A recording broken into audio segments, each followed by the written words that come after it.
tadi Pak?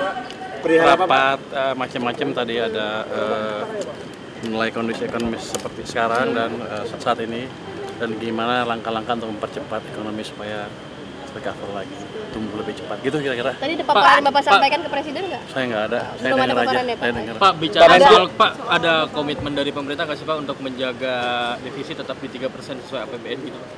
3% ada. Gimana Apakah nanti ada arahan lain untuk mungkin dinaikkan lagi? Nanti kita lihat perkembangan. Tapi sementara kan terikat undang-undang kan, kita ikut undang-undang yang ada. Batasnya kan 3% kan. Pak, untuk percepatan pertumbuhan ekonomi itu seperti apa Pak strateginya?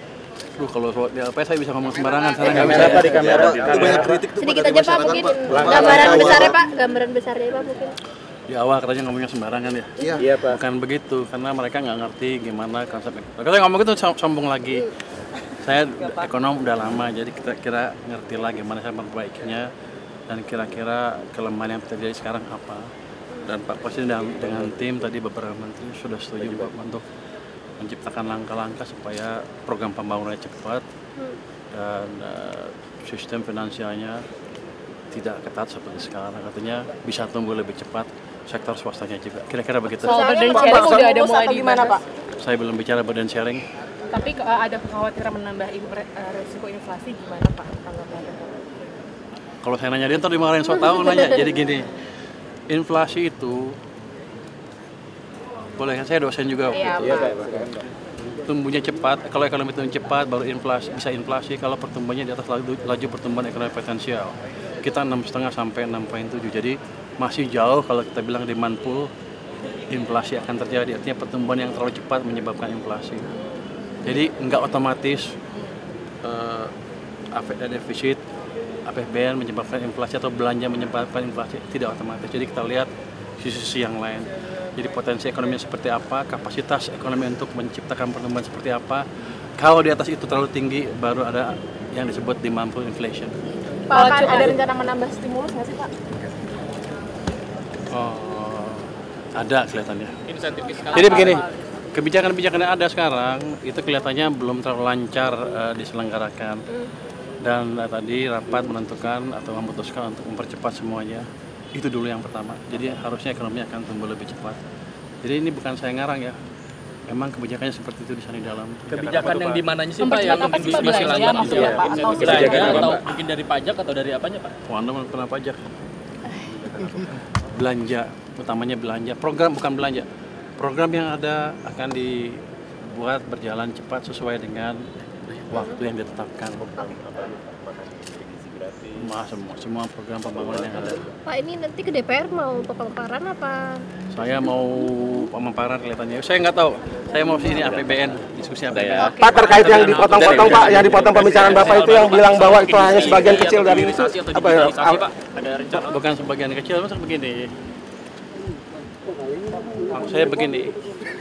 Ketika ekonomi agak tertekan, banyak kan masyarakat yang merasa susah, bukan sebagian kecil ya. Mungkin sebagian besar kalau sudah sampai turun ke jalan. Jadi kuncinya di situ. Berapa cepat kita bisa memulihkan ekonomi sehingga lapangan kerja ada banyak. Itu yang kita kejar nanti ke depan. Jadi itu maksudnya saya kemarin. Kalau kemarin salah ngomong saya minta maaf. Cukai minuman berpemanis. Tapi kaget gak sih Pak? Kaget gak Pak itu sejak jadi menteri akhirnya banyak statement seperti itu dipotong-potong dan dapat kritik dari masyarakat seperti itu Pak. Kaget juga, tapi kan ini proses edukasi ke publik.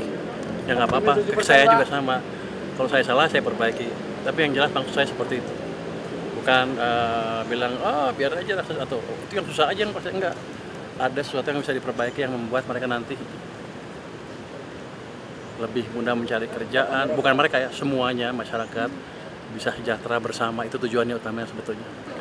Baik Pak, terima kasih banyak Pak. Kita akan ngikutin undang-undang yang ada. Itu kan bukan keputusan saya, keputusan pemerintah secara keseluruhan nanti. Tapi tidak akan berubah atau melebihi dari itu Pak? Kita ikut undang-undang yang ada. Oke, kalau untuk GDP ratio Pak, apakah sekarang sekitar 40%? Apakah tadi ada arahan atau udah pembicaraan itu harus bisa lebih besar? Nanti kita lihat seperti apa ke depannya. Jangan begini, let's say utangnya pada level yang sekarang, defisitnya.